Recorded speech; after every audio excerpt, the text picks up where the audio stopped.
Okay, so share ko sa inyo to guys, no. So ngayong araw guys, magpapalit na tayo dito guys ng charging port guys ng phone device natin guys, no. So ito na guys yung Realme C11 2020 guys na nilinis natin guys, no. Nag-charge naman siya guys. Ang problema lang dito guys yung naglo-lose guys yung charging port niya guys, no. Dahil nga siguro guys sa kalawang niya guys, no. So nawawala-wala guys yung charging niya. So ang gagawin natin guys, papalitan na natin ito guys ng bagong charging port guys, no. So dito guys, bumili ako dito guys ng bagong charging pin niya or yung charging port niya ito guys. So ito guys yung ipapalit natin guys, no. So binili ko ito guys sa kaibigan kong technician at ikakabit natin guys, no. So ikakabit natin ito guys gamit guys yung soldering iron natin guys, no, kahit wala tayong hot air guys, no, or blower guys. Yan. So ngayon guys, una natin gagawin dito para mapalitan natin guys yung charging port nito, bubuksan natin ito guys, no. Yan. So una natin gawin, tanggalin natin guys yung SIM tray nito. Yan. So tabi lang natin yan. Sunod natin dito guys, pwede kayong gumamit guys ng pang-opening tools yung guys, no? So sa akin guys ay gagamit lang ako dito guys ng kuko guys. Yan. So simulan natin.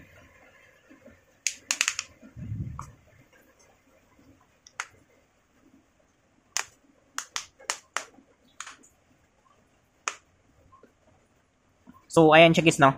Yan. So sunod natin, tanggalin natin guys yung mga bolts niya.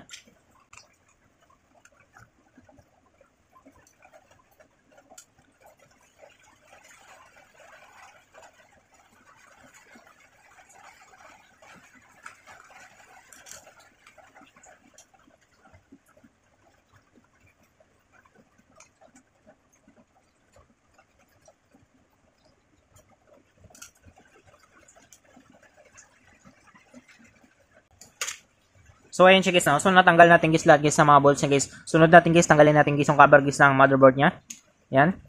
Sunod natin guys, tanggalin natin guys yung EPC connector guys ng battery niya guys, no? Or yung tinatawag natin guys na flexible printed circuit nito guys. Yan. Sunod natin, tanggalin natin guys yung cover guys ng subboard niya or yung charging board niya guys. Yan. So tabi lang natin yan.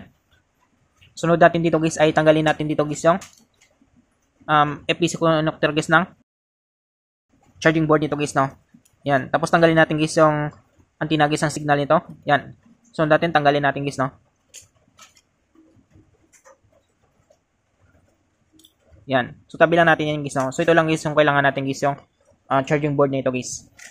Or yung subboard nito guys, no. So tanggalin na natin dito guys yung rubber na ito. Yan. Sunod natin guys, posisyonan natin guys, no.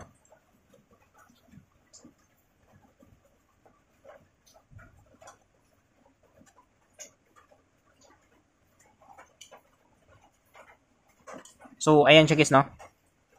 Yan. So, sunod natin dito guys ay maglalagay tayo dito guys ng flux niya guys, no? So, lagyan lang natin dito guys ng flux guys. So, mag-inject lang tayo dito guys, no?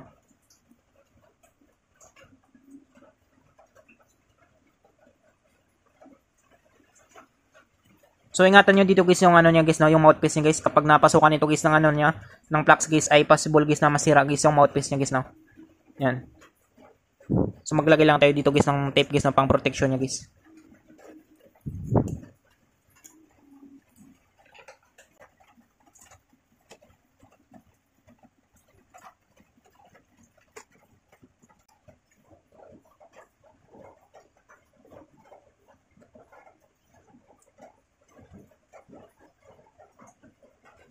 So ayan siya guys, no. So dating guys ay ibaba natin guys yung camera natin guys, no, para makita natin guys. Yan. So focus lang natin. Yan. So una natin ginawa guys ay maglagay tayo dito guys ng flux natin guys, no. Nag-inject tayo dito guys ng konti guys para dito guys sa ating charging board guys, no. Sunod natin dito guys, kailangan rin natin gumamit guys ng lead natin guys, no. At kailangan natin dito guys ng soldering na ito guys. So kahit walang ano guys, no, hot air guys, ito lang guys yung gagamitin natin guys para matanggal ito guys yung charging port nito guys or yung charging pin nito guys, no. Yan, so simulan natin guys.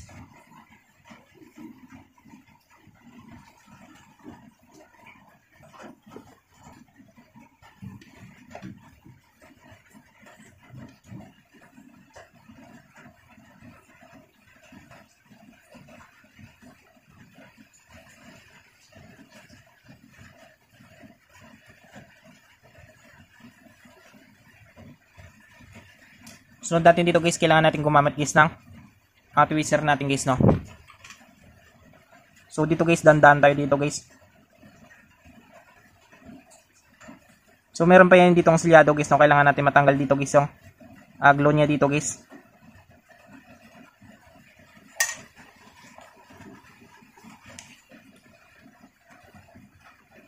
So tanggalin muna pala natin dito guys yung glow niya guys. Meron kasi siya ditong cell guys na glow guys, no?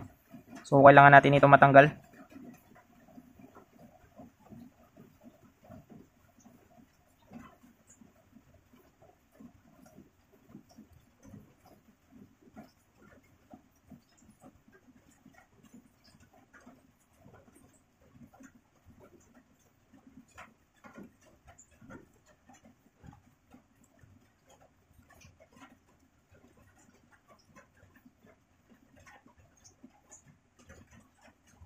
So ayan siya guys, no? So natanggal natin guys. So sunod natin guys, try natin bunutin ito guys, no?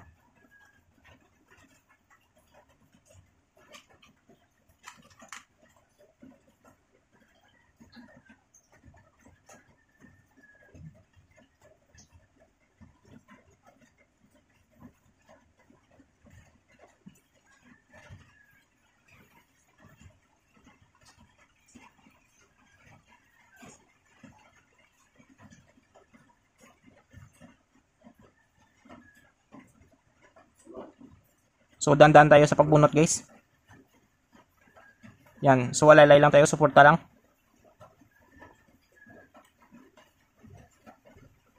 So ayan siya guys, no? So nabunot na natin guys.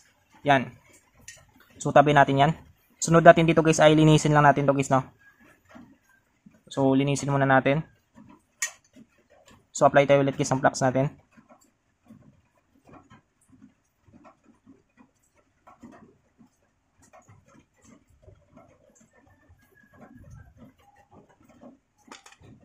Sunod natin dito guys, kailangan natin gumamit guys ng soldering wick natin guys, no? So gamitan natin ito guys ng soldering wick nito. Yan. So apply tayo ulit guys ng flux. Kunti lang.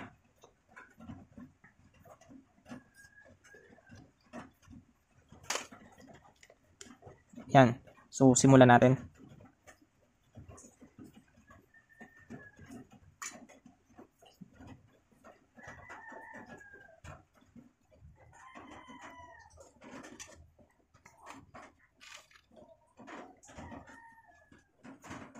So ayun siya guys, no? So natanggal natin guys yung lumang lead niya guys. So natin guys, linisin natin guys, no? So gamit lang tayo dito guys ng electronic liquid natin. So linisin natin. Yan. Sunod natin guys, ikabit natin guys yung bago niya. So ito guys yung bago niya guys, no?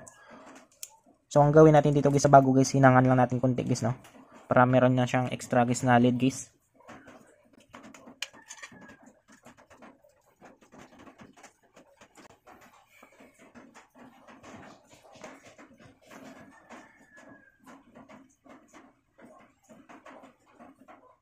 So lagyan lang natin ito guys ng extra guys na lead niya guys, no? Ayan, para pagka ano natin guys, salpak natin guys ay mabilis siya guys magdikit guys, no? Yan. So hinangan lang natin guys.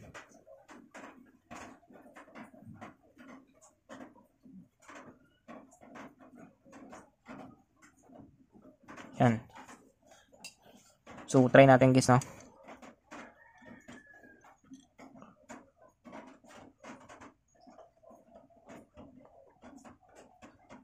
So ayan siya guys, no? So salpak na siya guys. Yan. Sunod natin guys, lagyan lang natin guys ng ano guys, no? Lagyan natin guys ng lead guys.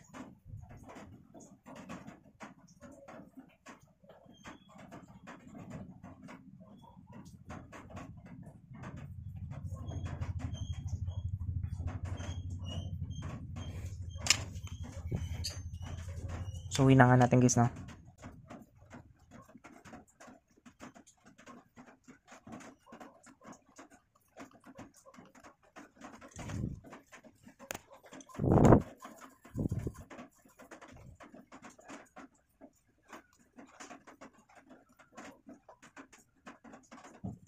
So dagdagan natin guys ng lead guys, no?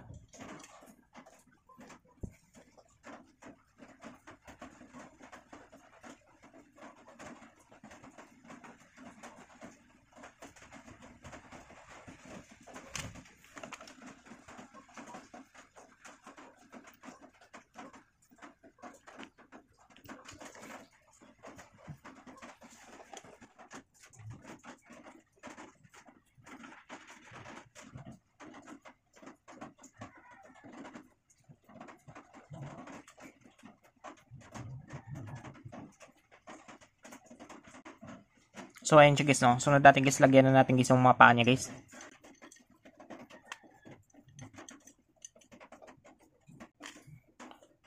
So mag-apply tayo dito guys ng lead guys sa mga paa niya para matibay guys, no.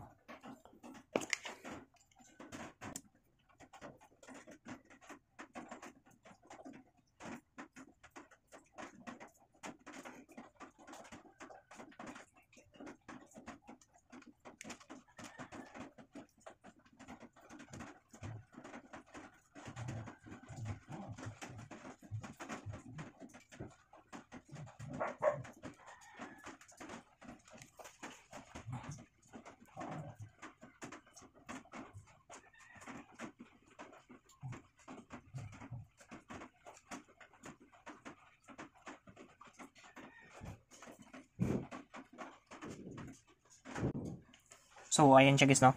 So, natapos na natin guys. Yan, tapos linisin lang natin guys, no.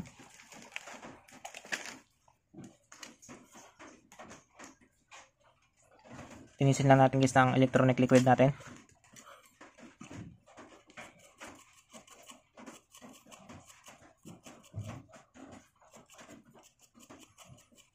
So, ayan siya guys, no. So, try natin tester guys, no. Kapag meron siyang reading guys. So magkaroon lang ito guys ng reading guys ay okay na ito guys, no. So direct current voltage tayo guys, no.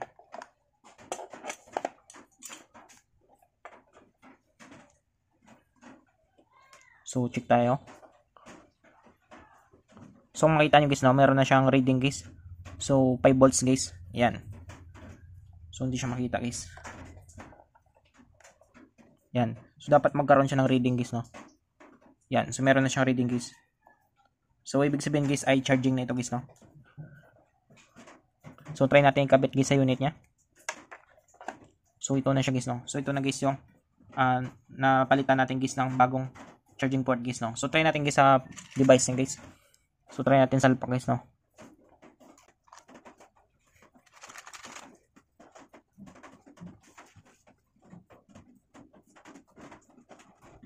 So, tanggalin lang natin guys yung tape na ito.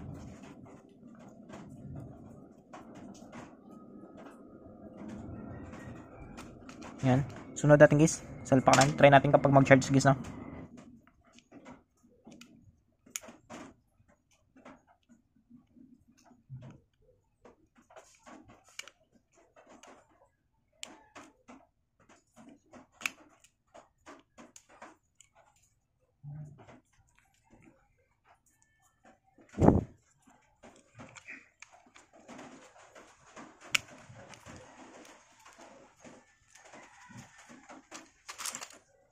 So, lagyan natin guys ng bolts guys.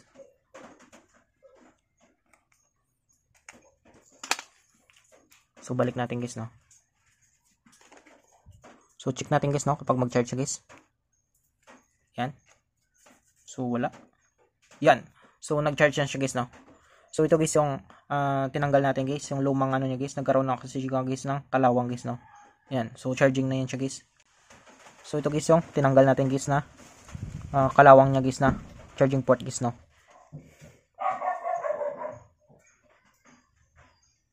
Yan. So ganun lang guys, no, kung paano natin palitan guys yung charging port guys ng phone device natin. So I hope guys na matulong sa inyo itong video tutorial natin. Sa mga bago pa lang sa ating channel guys, no, huwag natin kalimutan guys i-click guys yung subscribe at yung notification bell button para ma-update ko kayo guys sa susunod natin guys na video tutorial. Thank you guys and God bless sa lahat.